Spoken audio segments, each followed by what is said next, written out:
Naratif kebencian anak muda, pemimpin wajib bertanggungjawab. Rakyat Malaysia berhak mendapat kepimpinan yang bijak dan progresif yang menghasilkan pembinaan negara, bukannya polarisasi, kata sekumpulan badan bukan kerajaan yang terdiri daripada The Centre for Independent Journalism, Architects of Diversity AOD, Justice for Sisters Beyond Borders, Sisters in Islam SIS, KRYSS Network, Persatuan Sahabat Wanita Selangor dan Pusat Komas. Mereka melahirkan kebimbangan terhadap kempen kebencian di media sosial yang diselaraskan dan berbayar untuk siaran demi menjana ketakutan, khususnya terhadap DAP dan kaum Cina sejak pilihan raya umum baru-baru ini. Menurut kumpulan NGO tersebut, siaran yang mengapi-apikan kebencian terhadap DAP sambil menyeru terutamanya Perikatan Nasional PN untuk mentadbir negara muncul di TikTok. Hantaran tersebut menunjukkan naratif termasuk penulisan semula sejarah 13 Mei 1969. Kononnya, DAP adalah punca rusuhan kaum.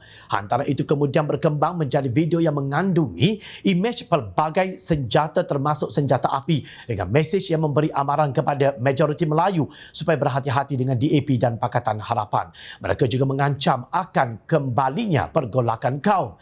Pengarah eksekutif CIJ Watslah Naidu berkata terdapat penglibatan yang ketara di TikTok, tetapi hantaran ini juga telah menjadi tular di seluruh platform khususnya Twitter.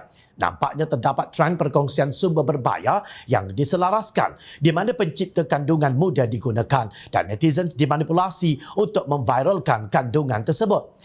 Komen yang dijana pengguna juga diselaraskan secara signifikan dengan akaun tertentu yang menguatkan mesej kebencian. Katanya, menurut Waslah, kandungan yang menggunakan insiden 13 Mei ini menimbulkan ketakutan, mempolarisasi masyarakat yang sudah berpecah belah mengikut garis perkauman dan agama, dan ada kalanya mencetuskan keganasan secara terang-terangan sambil memanfaatkan ketegangan sosial yang semakin mendalam.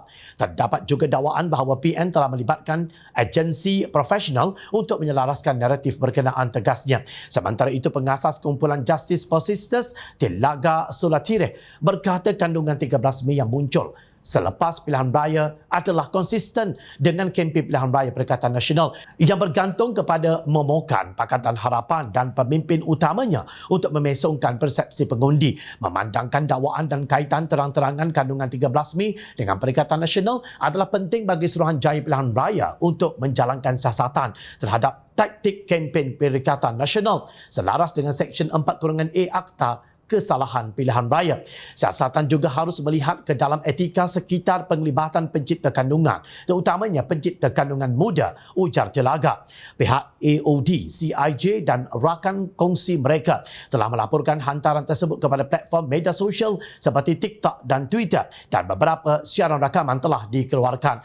Pengasas bersama AOD, Jason Wee, berpendapat adalah kritikal bagi platform media sosial untuk mengukuhkan penyederhanaan kandungannya dan jaminan untuk mengurangkan risiko dengan mengeluarkan kandungan yang menyebarkan kebencian dan menghasut keganasan. Kegagalan untuk bertindak segera akan membolehkan pengukuhan berterusan naratif sedemikian, tegas beliau. Kesimpulannya, pengarah eksekutif CIJ berkata beban ini adalah di atas parti politik untuk berhenti memanipulasi dan mendalangi naratif kebencian dan sebaliknya memberi tumpuan kepada tadbir urus yang baik. Apa yang Malaysia perlukan adalah kepimpinan politik yang akan menangani kemelisitan, menjana pelaburan, meminimumkan pengangguran dan mengurangkan krisis iklim. Sudah tiba masanya pemimpin politik bertanggungjawab kepada rakyat dan tidak menjadikan kepentingan politik mereka sebagai satu-satunya asas pembangunan, tegasnya. Apa yang dilakukan oleh pencipta kandungan di media sosial itu, contohnya merubah fakta sejarah 13 Mei dan lain-lain, adalah contoh fitnah di akhir zaman. Tidak dapat dibayangkan betapa besarnya dosa fitnah itu apabila ia berjaya bersarang di minda anak muda dan disebarluaskan keluar dari TikTok ke platform-platform media sosial lain.